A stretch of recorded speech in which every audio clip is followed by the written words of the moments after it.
तेव्हा साहेबांनी सांगितलं की मी सुद्धा राष्ट्रवादी भवनला तिथे असणार आहे। शेवटी एखादा कार्यकर्ता जेव्हा मुद्दामून का होईना अडचणीत आणण्याचा त्याला प्रयत्न केला जात असेल आणि त्याच्या बाजूली आणि त्याच्याबरोबर आदरणीय पवार साहेबांसारखी एक व्यक्ती, आपण ज्याला बाप माणूस म्हणतो, ती जर असेल तर नक्कीच आमच्यासारख्या कार्यकर्त्याला एक हुरूप येतं। सुप्रियाताईसुद्धा उद्या आहेत आणि आम्ही कार्यकर्त्यांना विनंती केली की गर्दी करू नका। शेवटी आजपर्यंत जसं सहकार्य ईडीला केलेलं आहे तसंच सहकार्य उद्याही मी करेल आणि जे कुठले प्रश्न असतील त्या प्रश्नाला योग्य असे उत्तर मी देईल। ईडीच्या माध्यमातून फक्त गेल्या काही दिवसांमध्ये जे व्यक्ती टार्गेट होत आहेत ते विशेषतः तुमच्याकडे तुम्ही आहात, दुसरीकडे शिवसेनेकडे सुद्धा उपाटा गटाचे अनेक लोक येत आहेत। पॉलिटिकल स्ट्रॅटेजीचा हा भाग दिसतो का आणि राजकीय दबाव निवडणुकीच्या आधीचेही दिसून येतो? एक तर याच्यावर मी बोलण्यापेक्षा तुम्ही हाच प्रश्न जर सामान्य लोकांना या महाराष्ट्रामध्ये केला, सगळ्यांचं हेच मत येतं की ईडीची कारवाई सुरू झाली त्याचा अर्थ इलेक्शन जवळ आलं। पण माझी केस जी आहे ती थोडीशी वेगळी आहे। माझ्यावर जी काही कारवाई नाही तर चौकशी सुरू आहे ती महाराष्ट्र कोऑपरेटिव्ह बँक या विषयाच्या बाबतीत आहे। याच्यामध्ये फक्त माझाच कारखाना आहे असं नाही, याच्याबरोबर 60-70 लोकांचे कारखानेसुद्धा नाही तर कंपन्या इन्वॉल्ड आहेत। मी उलटं म्हणेल, एक तर इतर जे कारखाने आहेत त्यांची केस माझ्यापेक्षा वेगळी आहे, माझ्या कारखान्याची केस थोडीशी सेफ आहे। पण राजकारण न करता मी एवढंच सांगेल की ईडीच्या माध्यमातून कोऑपरेटिव्ह बँकेच्या विषयाच्या बाबतीत जी काही कारवाई आज केली गेली आहे त्याच्यामध्ये ज्या ज्या लोकांचं नाव घेतलं आहे ते सर्व पक्षाचे आहेत। तुम्ही जर 2021 मध्ये आदरणीय अजितदादांनी मीडियाला जे उत्तर दिलं त्याच्यामध्ये दादा स्वतः म्हणतायत की 64 इतर कारखाने आहेत। या यादीमध्ये आदरणीय अजितदादांच्या मार्गदर्शनाखाली चालणारे सुद्धा कारखाने आहेत। पण मी दादांना आश्वासित करतो, इतरही सर्व पक्षाचे नेते ज्यांचे कारखाने याच्यामध्ये आहेत त्यांना मी आश्वासित करतो। काही लोक काँग्रेस आणि राष्ट्रवादीमध्ये होते, आज ते इथं नसून भाजपमध्ये आहेत, त्यांनासुद्धा आश्वासित करतो की या केसमध्ये माझंसुद्धा नाव आहे, मी चूक केलेली नाही। मी तर माझ्या बाजूने लढणारच आहे, याच्यातून मी बाहेर निघेल।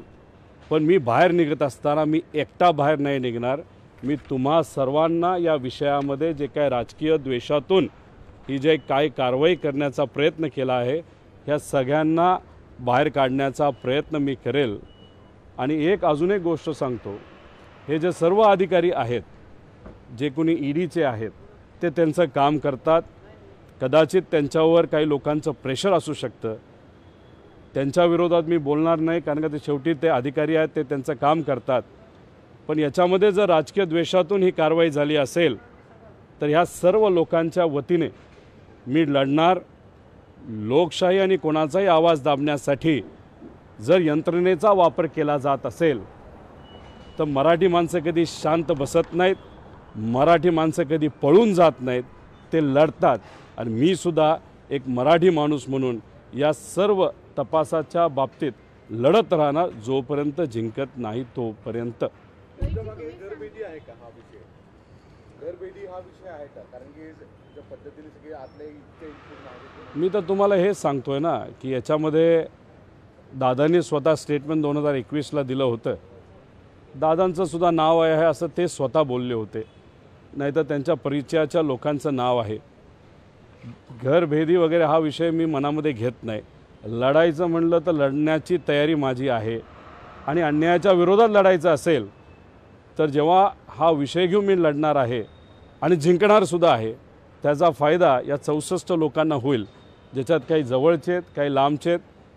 पण राजकीय द्वेषातून केलेली कारवाई याच्या विरोधात लढण्याची भूमिका आणि जबाबदारी एक महाराष्ट्रातला नागरिक म्हणून माझी आहे आणि मी 100% लढणार आणि जिंकणारसुद्धा आहे। तुम्ही जी यात्रा काढली बेरोजगारी किंवा इतर मुद्द्यांवरती, त्या यात्रेला प्रतिसाद मिळाला आता त्याच्यामुळे अशा पद्धतीने त्याच्यानंतरच तुम्हाला ही नोटीस आली आणि त्यामुळे चौकशीला असं सर्व कार्यकर्त्यांचं लोकांचं मत आहे आणि खरंच हा हेतू नाही तर या हेतूतून माझ्यावर कारवाई केली असेल तर मी ईडीचे आभार व्यक्त करतो की जे विषय आम्ही सर्वांनी मिळून घेतलेत ते महत्त्वाचे आहेत आणि लोकांना ते पटत आहेत आणि कदाचित लोकांना पटत आहेत म्हणून काही लोकांना ह्या गोष्टी पटत नाहीत म्हणून कदाचित जर कारवाई केली असेल तर मी ईडीचं स्वागत करेल पण ईडीच्या अधिकाऱ्यांचं याच्यामध्ये कुठेही काही नाही त्यांना जे काही सहकार्य करायचं आहे ते 100% मी करेल रोहितजी तुम्ही म्हणता की आम्ही कार्यकर्त्यांना सांगतो गर्दी करू नका मात्र जर शेकडोंच्या संख्येने कार्यकर्ते येत असतील उद्या जर कायदा सुव्यवस्थेची परिस्थिती निर्माण झाली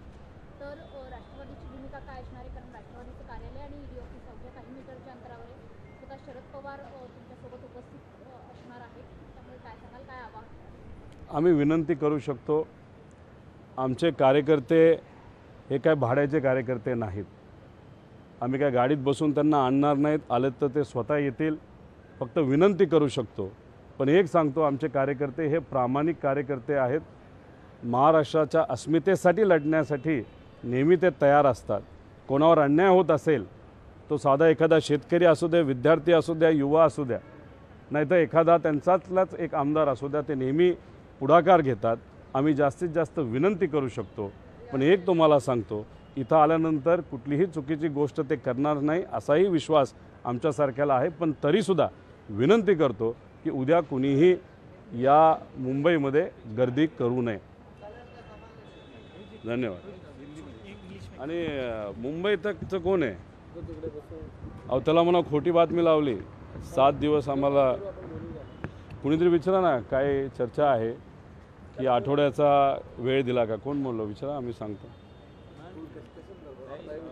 मुंबईतली चुकीची बातमी लावली जी चर्चा आहे की तुम्हाला 8 दिवसांची वेळ दिली आहे आणि त्याला उत्तर द्यायला तुम्हाला कुठेतरी दिलासा मिळाला आहे त्यात काय चर्चा आहे एका मीडिया चॅनलनी खरं तर ही बातमी लावली आम्हाला ईमेल आलेला नाही फोन आलेला नाही मेसेज आलेला नाही आश्चर्य या गोष्टीचंच आहे की मीडियाला कसं वाटलं की 1 आठवड्याची परवानगी आम्हाला तिथं येण्याची दिलेली आहे कुठेही काही झालेलं नाही उद्या म्हणजे 24 तारखेलाच जी तारीख आम्हाला दिलेली आहे त्या तारखेला मी जाणार आहे आणि जे काही प्रश्न असतील त्याला उत्तरं दिली जाणार आहेत त्यामुळे कुठेही आम्हाला एक्सटेन्शन हे ऑफिशियली मिळालेलं नाही